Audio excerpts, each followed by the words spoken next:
لا الہ کہنے کا معنی یہ ہے کہ کوئی معبود نہیں، اپنے اندر کی خواہشات نفسانی سے لے کر باہر کی دنیا میں ہر وہ شے جس کو کسی نے خدا معبود بنا لیا، جس کے ساتھ امیدیں وابستہ کر لیں، جس کے سامنے سر جھکائے، وہ سارے اس لا الہ کی زد میں آتے تھے، اور اس لا الہ کی زد میں آ کر کسی کا کچھ وجود باقی نہیں رہتا تھا۔ لا الہ گویا ایک گرز تھا جو ہر نقش باطل کو، ہر وجود باطل کو ریزہ ریزہ کر دیتا تھا۔ بس یہاں سے جھگڑا شروع ہوتا تھا، اور قوم یہ چاہتی تھی کہ آپ ہمیں، جو ہم نے اپنی خواہشوں کے مطابق اپنے لیے ایک لائے عمل بنایا ہوا ہے، اس کو آپ ڈسٹرب نہ کریں۔ 313 کو مانتے ہیں، ایک اور کو مان لیں گے، کبھی ہم آپ کے خدا کی بات کر لیں گے، کبھی جو ہے وہ اپنے ان خداؤں کی بات کر لیں گے۔ یہاں سے بنیادی طور پر نزاع کا آغاز ہوتا تھا کہ فقط اس ایک کو مانا جائے۔ یہی وہ بات ہے جو ہم آج سورہ فاتحہ میں بھی ہر نماز کے دوران یہ پڑھتے ہیں کہ ایاک نعبد، ہم صرف تیری ہی عبادت کرتے ہیں۔ یہ نہیں کہلوایا کہ نعبدو کا، ہم تیری عبادت کرتے ہیں، پازیٹیو سے نہیں، یہ نہیں کہلوایا کہ تیری عبادت کرتے۔ تیری عبادت کرنے کا معنی یہ تو ثابت ہوتا کہ ہم اللہ کی عبادت کرتے ہیں، مگر اس میں کہیں یہ بات اسٹیبلش نہ ہوتی کہ باقیوں کی عبادت کا انکار اور نفی بھی ہو رہی ہے یا نہیں ہو رہی۔ جب کہا ایاک نعبدو تو معنی ہے یہ ہے تیری ہی عبادت کرتے ہیں، یعنی تیرے سوا ہر کسی کی عبادت و بندگی کا انکار کرتے ہیں۔ تو جب قوم کو نوح علیہ السلام سمیت ہر پیغمبر نے یہ کہا کہ اللہ کی عبادت کرو، تو وہ جانتے تھے، اور اس عبادت کا تصور بڑا وسیع ہے۔ یہ بات بڑی اہم ہے جو آج بھی ہم سمجھ نہیں پا رہے، اور ہم نے یہ سلسلہ اس لیے شروع کیا ہے کہ ہم امم سابقہ کے احوال و کردار کی روشنی میں اپنے لیے کوئی راہیں تلاش کریں اور اس راستے پر چلیں جو ہمارے لیے دنیا و آخرت میں بھلائی اور اللہ کی رضا اور کامیابی کا ضامن ہو۔ اب یہ جب کہا کہ اللہ ہی کی عبادت کرو، تو عبادت کا تصور وہ نہیں ہے جو آج ہم بھی لیے بیٹھے ہیں۔ وہ قومیں وہ سمجھتے تھے کہ عبادت کا کیا تصور ہے، جیسے ہم نے سمجھ لیا ہوا ہے کہ ہم نے نماز پڑھ لی ہے، عبادت ہو گئی، روزہ رکھ لیا عبادت ہو گئی، قرآن کی تلاوت کر لی یہ عبادت ہو گئی، اور تسبیح کر لی عبادت ہو گئی، نفل پڑھ لے، حج کر لیا، زکوٰۃ دے دی یہ عبادت ہو گئی۔ گویا ہم نے عبادت کو بہت مختصر وقت کے لیے اپنی زندگی میں جگہ دی ہے۔ پھر جب ہم تجارت پہ جاتے ہیں، پھر ہم جب ملازمت پہ جاتے ہیں، جب ہم لین دین پہ جاتے ہیں، جب ہم زراعت میں جاتے ہیں، جو زندگی کے باقی تمام امور ہیں، تعلیم سے لے کر باقی تمام شعبوں تک جب ادھر جاتے ہیں، تو عبادت کا تصور ہمارے ذہنوں سے مفقود ہو جاتا ہے۔ ہم سمجھتے ہیں یہ عبادت نہیں ہے۔ تجارت جو ہے اس کا تعلق عبادت سے نہیں سمجھتے، اس کا تعلق اپنی مہارت سے سمجھتے ہیں۔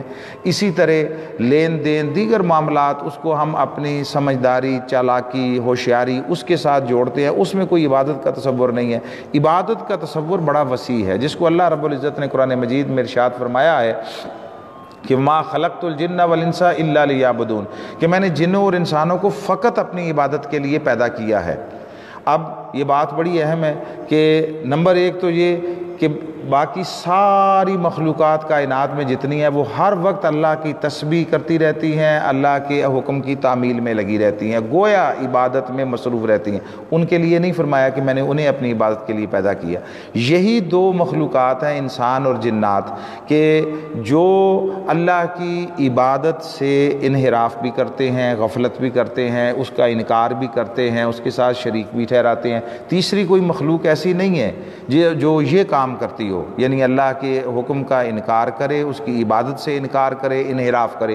یہی دو ہیں، اور انہی کے لیے فرمایا میں نے ان دو کو اپنی عبادت کے لیے پیدا کیا۔ یہ ایک بڑی اہم شے ہے، اس کو سمجھنے کی ضرورت ہے کہ چرند پرند درندے، حیوان، نباتات اور جمادات، ہر شے ہر وقت اللہ کی عبادت کرتی ہے۔ ان کے لیے نہیں فرمایا، ان کے لیے فرمایا۔ کیوں؟ وہ جتنے اللہ کی عبادت کر رہے ہیں، وہ ان بلڈ جو کیپیبلٹی ہے، ان کی فطرت میں ودیت کر دیا گیا ہے، وہ فقط تعمیل حکم پر کھڑے ہیں اور اللہ کے حکم کا انکار نہیں کر سکتے، اس سے انحراف نہیں کر سکتے۔ مگر انسان کو اور جنات کو اللہ رب العزت نے یہ شرف بخشا کہ اسے شعور دیا نیکی اور بدی کا۔ فَهَدَيْنَاهُ النَّجْدَيْنِ وَنَفْسٍ وَمَا سَوَّاهَا فَأَلْهَمَهَا فُجُورَهَا وَتَقْوَاهَا، تو اس کو دونوں طرف کا شعور دے دیا، دونوں طرف کی علامات بیان کر دی، دونوں راستے اس پر بیان کر دیے، اور اس کے بعد کہا کہ اب یہ تجھے اختیار دیتے ہیں کہ کس راستے پر، حق کے راستے پر یا باطل کے راستے پر۔ یہ جو شعور کے ساتھ، ارادہ و اختیار کے ساتھ کسی راہ کی طرف چلنا، کسی راہ کو اپنانا اور کسی راہ کو رد کرنا اپنی مرضی، اختیار اور ارادے سے، اللہ نے یہ منصب اور یہ حق فقط انسانوں اور جنوں کو عطا کیا۔ اب جب اس شعور بندگی کے ساتھ، اپنے ارادہ و اختیار کے ساتھ کوئی اللہ کی بارگاہ میں سر جھکاتا ہے تو اسے انسان کا یہ کیا ہوا ایک سجدہ شعور بندگی کے ساتھ باقی مخلوقات کے لاکھوں کروڑوں سجدوں کے سے زیادہ عزیز اور زیادہ محبوب ہوتا ہے۔ تو اب عبادت کا تصور بھی کوئی ایسا ہونا چاہیے جو فرمایا کہ میں نے صرف عبادت کے لیے پیدا کیا۔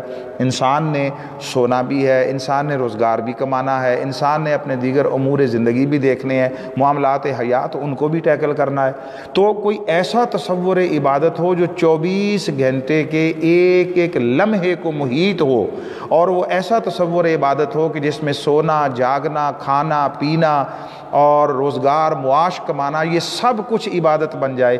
وہ تصور ہے کہ جس کو جاننے کے بعد قوموں نے انبیاء کی دعوت کو رد کیا، تکذیب کی، ان کے ساتھ کلیشز ہوئے، ان کی دعوت کو ٹھکرایا اور ان پر تشدد کیا کہ ہم اپنی ساری زندگی اس نادیدہ طاقت کے احکام کے سامنے کیسے جھکا دیں اور کیسے چلیں۔ یہ تھا وہ بنیادی جھگڑا۔ اب جب پیغمبروں نے انہیں بتایا اور حضرت نوح علیہ السلام نے بتایا تو قوموں کے آگے سے عجیب و غریب مطالبات، یہ حضور علیہ الصلوۃ والتسلیم سے بھی ہوتے رہے۔ جب ہم سیرت النبی صلی اللہ علیہ وسلم تک پہنچیں گے تو یہ بات ہوگی۔ تو وہ مطالبے کرتے تھے کہ اچھا آپ اگر اللہ کے نبی ہیں تو پھر آپ ہمارے لیے ایسا کر دیں، پہاڑ سونے کے بن جائیں، خزانے اتر آئیں، آسمان سے نازل ہو جائے۔ حضرت موسیٰ علیہ السلام نے جیسے قوم کے کہنے پر دعا کی تو من و سلوہ بھی اتار دیا گیا سارا۔ اب حضرت نوح علیہ السلام قوم کے ایسے ہی مطالبات اور اس طرح کی باتوں کے جواب میں کہتے ہیں وَلَا أَقُولُ لَكُمْ عِنْدِي خَزَائِنُ اللَّهِ، لوگوں میں نہیں کہتا کہ میرے پاس جو ہے وہ اللہ کے خزانے ہیں اور تم مجھ پر ایمان لے آؤ گے اور میری دعوت کو قبول کر لے گے تو میں خزانوں سے تمہاری جھولیاں اور تمہارے گھر بھر دوں گا۔ نہیں، ایسا نہیں ہے۔ وَلَا أَقُولُ إِنِّي مَلَكٌ، اور نہ میں یہ کہتا ہوں کہ میں کوئی فرشتہ ہوں۔ وَلَا أَقُولُ لِلَّذِينَ تَزْدَرِي أَعْيُنُكُمْ لَن يُؤْتِيَهُمُ اللَّهُ خَيْرًا، اور نہ میں یہ کہتا ہوں کہ ان لوگوں کی نسبت جنہیں تمہاری نگاہیں حقیر جان رہی ہیں کہ اللہ انہیں ہرگز کوئی بھلائی نہ دے گا۔ یعنی ایسا نہیں ہے کہ میں جو کہوں گا ویسا ہوتا جائے گا اور تمہاری خواہشات پوری ہوتی جائیں گی اور زندگی تمہاری بڑی آرام سکون اور اس سے گزرنے لگے گی اور تمہیں کوئی جد و جہد نہیں کرنی پڑے گی۔ نہیں، ایمان لانے کا یہ مطلب ہرگز نہیں ہے، بلکہ ایمان لانے کا معنی یہ ہے کہ آپ اپنی زندگی کو اگلے مرحلہ آخرت کے لیے تیار کرتے ہوئے اس سانچے میں ڈھال دیں جس کو اللہ رب العزت نے فریم کیا ہے۔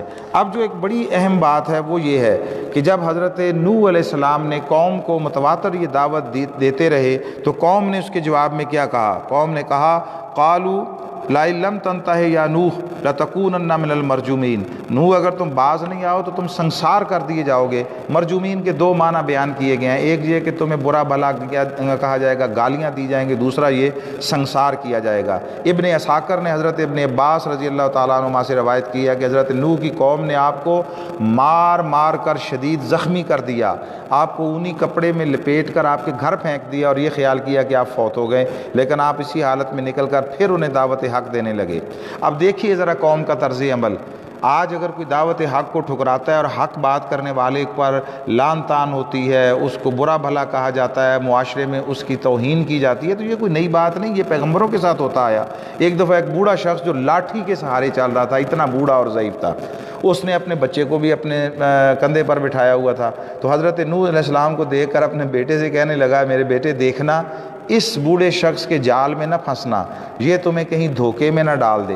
باپ کی بات سن کر بیٹے نے کہا میرے ابا ذرا مجھے نیچے اتارو اور اپنا ڈنڈا مجھے دو۔ باپ نے بیٹے کو اتارا، ڈنڈا اس کے ہاتھ میں تھما دیا۔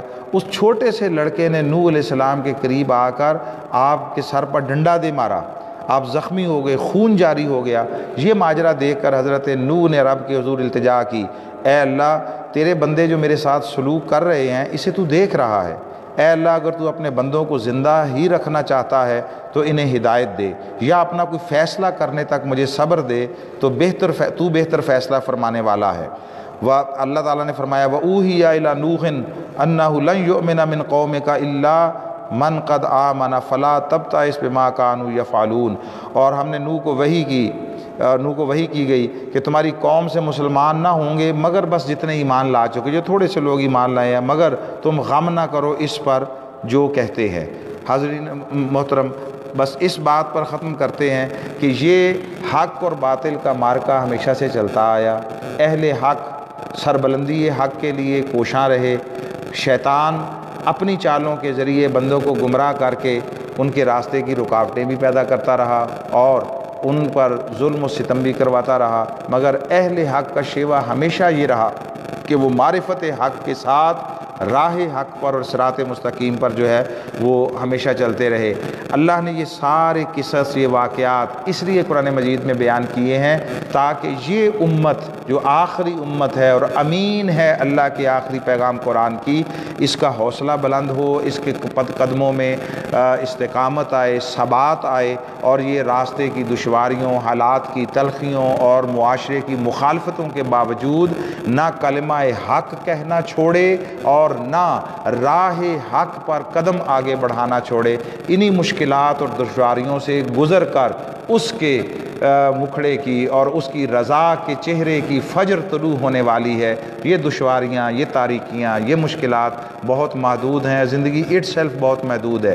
انشاءاللہ العزیز راہ حق پر چلنے والے اپنی منزل مقصود کو پائیں گے۔ اللہ رب العزت ہمیں عرفان حق عطا فرمائے اور صراط مستقیم پر استقامت نصیب فرمائے۔ وما علینا الا البلاغ۔